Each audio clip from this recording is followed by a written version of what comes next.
director and international public spokesperson for a global grassroots effort called 9/11 Pilot Whistleblowers, whose purpose is to show that there were no Muslim hijackers at the control of the 9/11 aircraft, but that the aircraft were electronically hijacked through employment of a system called the uninterruptible autopilot that enables a remote source to take complete control of the aircraft autopilot and flight management computers and guide the aircraft to its target. Once engaged, the pilots can no longer disconnect this system. Now, we have a website at 911pilot.org and a YouTube channel at 911 Pilots if you'd like additional information on this system or the background of the hijackers. For myself, I commenced flying over 50 years ago in 1968, and over a career span of 35 years flew 15 different aircraft, accruing 20,000 flight hours. And I can unequivocally state without reservation or embarrassment that I could not have flown the 9/11 flight profiles, and neither could the hijackers. I have with me today Captain Anders Paulsson. He lives in Portugal at present. Thank you for agreeing to be interviewed, Anders. Thank you, Dan. Nice to be here. Yes. Could you start off by telling us what year you commenced flying and what type of aircraft did you fly in throughout your career and the position you held on each one? Yes, I started flying 1979. Took a private license. At the same time, I was hired to work for IBM. With the salary I had, I was able to afford a part in the plane, and I flew extensively over Europe with that. Also, later on, I moved around Sweden and went to every flying club nearby and took ratings, as many as I could. I think I had like 15 different type ratings on different single engine. And because I like the tuition, I like to try new things, and so it was like being challenged every time. So having said that, that means that I had pretty good experience with that type of airplane. It's ending up with a Rockwell Commander, which is quite sophisticated for a single engine. And after that, I took up my. I worked for IBM for 10 years, and then I took my commercial license and continued to do both flying and the IBM work at the same time for a year, flying over to Shetland Island with a Embraer Banderante every Tuesday and Thursday, I believe. And it was a great time. And the turboprop was an easier airplane to fly than the twin pistons that I took my tuition in for the commercial. So that was sort of a very interesting development. But later on, when I started to fly the four-engine jets, that would be a more difficult task. All the flying up till the jet, I did as first officer, as co-pilot. After starting with the BA E146, which is a fairly basic instrumentation, no flight management system, no special bells and whistles, but it was an interesting plane. It was one of the first where you had four engines and only two pilots, no engineer. So it was quite a workload. And we had that for 5-6 years, and then we upgraded to RJ100s, and at the same time, or slightly before that, I became captain and flew the rest of my time as a captain on the RJ100. That is great. You certainly would qualify as an expert witness as a pilot with all those hours and the type airplanes you've flown.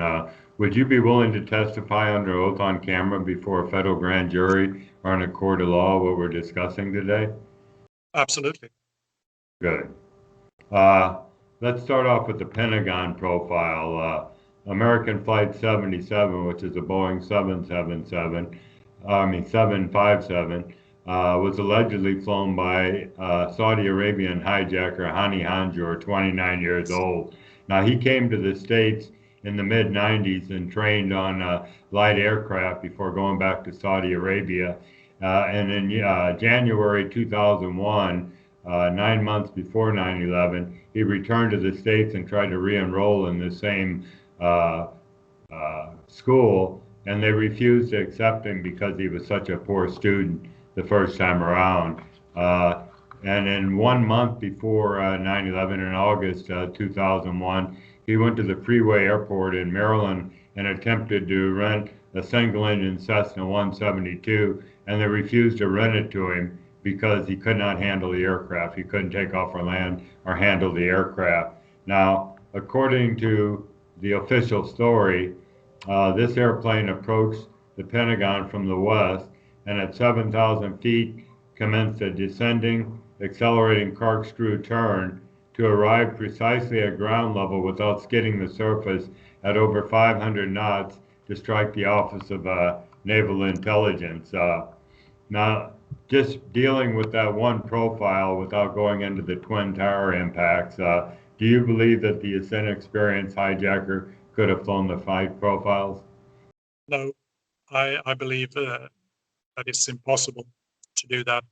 As I said before, I believe especially the Pentagon profile is possible for the aircraft. Right.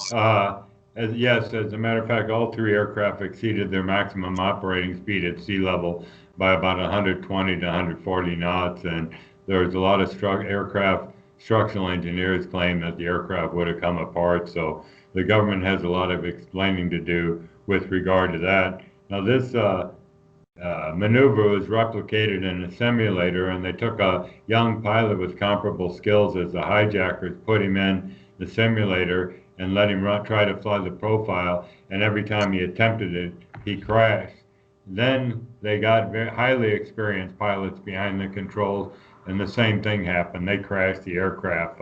So why do you believe that they couldn't have flown the profiles? Besides just discounting the excess speed that he had, why couldn't he have flown it, Anders? I believe several reasons, and the one thing is it was flown at missile speeds and with missile precision. Thinking of the World Trade Center 1 and 2, I mean, they were off center by a couple of meters only. That's, I believe, is military precision for guided weapons. And to fly over design speed with very heavy controls, wings buffeting, and very irregular loadings on the plane because of the buffeting and all that would happen. Not being familiar with the Boeing 767. However, I mean, it's fairly the same with all aircraft, and ours would not do it, or RJ would not do that for sure with the wing profile we have. But no, I believe the precision and the speeds is a giveaway. I think that is, and also that training, of course, is not enough. Right. Also, other thing is that all the noise and all the stress and all the in that situation, with the ground proximity warning and all the warnings screaming out in the cockpit, it will be very difficult to maneuver heavy controls, very sensitive but heavy, and be all over the place. I can't believe that happened. Yes. Could you have flown the profile yourself? No. No? Okay. Thank you. I can say for the not the Pentagon one, but for the other 2, maybe someone could if they were very careful and flew it on automatic pilot and after training several times, and they would fail. So as you said, Yeah. but that there's a possibility, maybe, but it's highly unlikely, even for those. Would you agree with me that the reason 99% of the global population fell for the official story that these guys flew the airplane was because they're not pilots and they cannot conceive of the absurdity of this notion, them flying the airplane? Yes, it's very plausible that's the case, and as I also said, if people knew what planes really are, airliners are, they wouldn't fly on them because it's a flimsy thing that can only be used in its operational envelope, and this was way out of that. And I don't think they understand there are limits, and very, very large limits to how you operate a plane and what it takes to do it. Yes. There's never been a criminal investigation into 9/11. People believe that the 9/11 Commission was a criminal investigation, and it was not.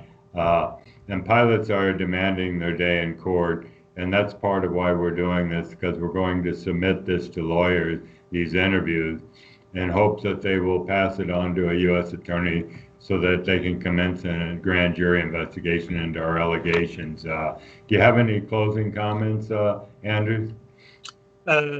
Yeah, I have one, and I would like to thank you for doing this, Dan, and You're welcome. very important work, and I think it's a good way forward. Thank you very much. Oh, you're welcome.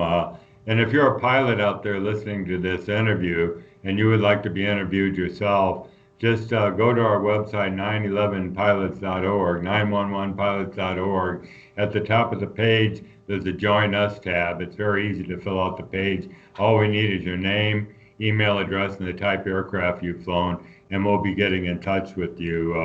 And I'd like to thank you, Anders, for taking the time to be interviewed today. Until next time, this is Captain Dan Hanley and Captain Anders Paulsson signing off and saying so long. Thank you, Dan.